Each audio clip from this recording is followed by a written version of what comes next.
The news, good evening. The number of people tested positive for COVID-19 in Seychelles remains at 10. This figure, therefore, remains unchanged for the last 3 days. 83 people are in quarantine at the Bajaya Bovalobe Hotel. 117 others are in quarantine at their homes on Mae, 6 in Pralin and 6 in La Digue. 66 people are quarantined at the Four Seasons Hotel in Belazar.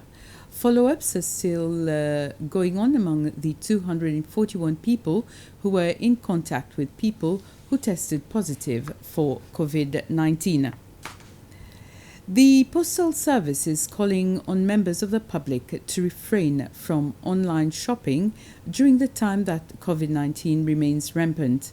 The Deputy Executive Officer of the Postal Services, Alex Etienne, explained that flights worldwide is at a halt, accessing connecting flights is difficult, and the tracking of small packages at most of the transition points across the world has stopped.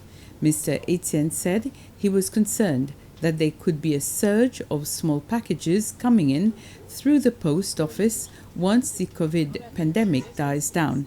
He also cautioned that packages could remain stuck at transition points indefinitely or get lost altogether. We are discouraging people to do online purchasing during this period because in actual fact their packets will not arrive in the country. And several post offices, they've declared force majeure status, which means that there are several procedures, protocols that the post office needs to do when posting an item that they will not necessarily do, such as track and trace, scanning items. And because of this, there's a chance that an item may be lost during transition, and it's going to be difficult for us to trace. So it's a good idea for people to discontinue, at least for the time being, until the situation plays out.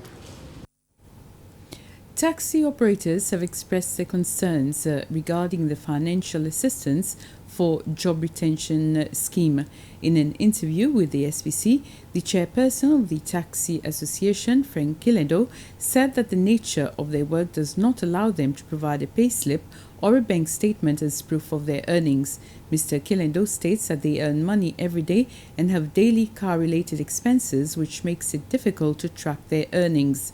The association undertook a study with around 50 taxi operators, which represents approximately 10% of the number of operators in the business. Mr. Kilendo says a study was done to determine their expenses and salary which they pay themselves. He added that as taxi drivers, they felt that they had contributed directly to the economy by working directly with tourists and that they deserve to be assisted by the government.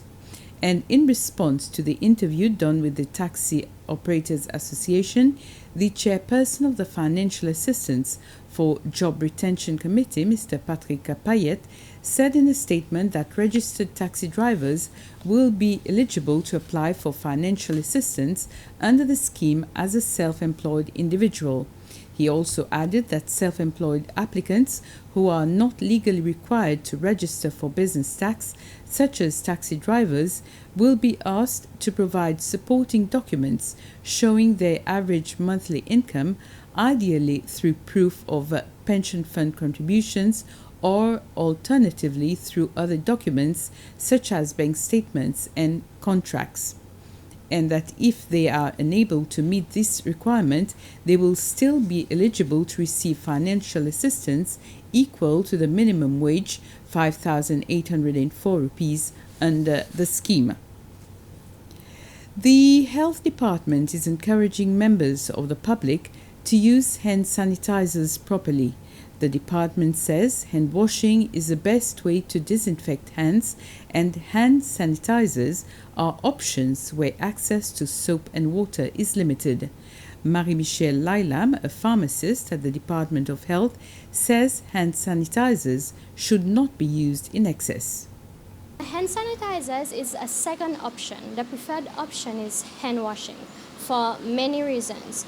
The only cases where you would use hand sanitizers is when you're on the road, people who's walking on the road or who's taking the bus where there's no hand washing facilities. In this case, when you can't wash hands, you use sanitizers. But if you're at home or if you're in the office and you're not dealing with exchange of money or exchange of paperwork, the risk is low and you've got washing facilities there, first choice would be hand washing.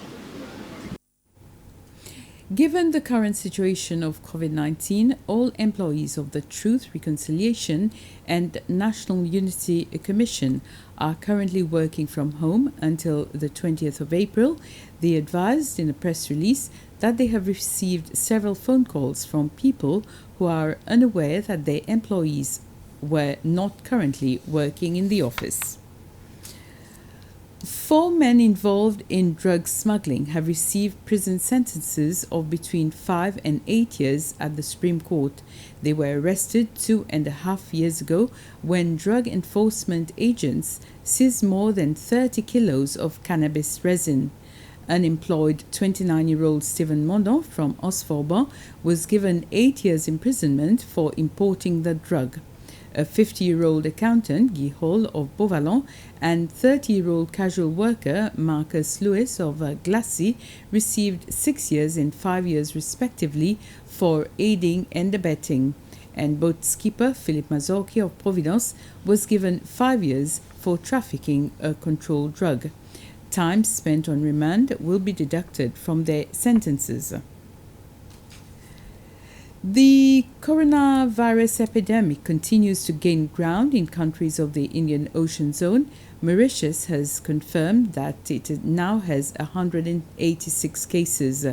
La Réunion's Agence Régionale de Santé confirmed 27 new cases, bringing the total number of cases to 308 since the appearance of the first cases there on March the 11th. Mayotte has 12 new cases of COVID-19, bringing the total number to 128. Madagascar has reported 59 and the Maldives 19. The Comoros has not recorded any cases to date. According to the latest update by the Center for Systems Science and Engineering at Johns Hopkins University, the total number of cases of COVID-19 has now reached 1,039,166 cases. The total number of recovered cases is at 219,020 cases, while the number of deaths are at 55,092. The USA has the most confirmed cases, 245,442, with 6,099 deaths.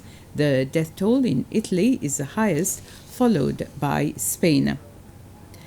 And Prince Charles has officially opened London's new NHS Nightingale Hospital via video link. He joined live from his home in Scotland. He says he was enormously touched to be asked to open the hospital, calling it a spectacular feat of work in every sense, and was above the result of extraordinary collaboration.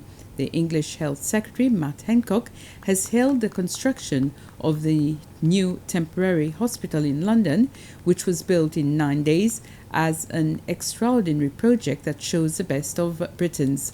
London's Nightingale Hospital has the capacity for as many as 4,000 critically ill patients with coronavirus. It is located in the converted Excel Exhibition Centre. A further 684 people have died with coronavirus in the UK over a day, latest Department of Health figures show. And as of 5 p.m. today, the total UK death toll now stands at 3,605 according to the BBC. And with this, we end this news summary. Thank you for watching. Have a pleasant evening.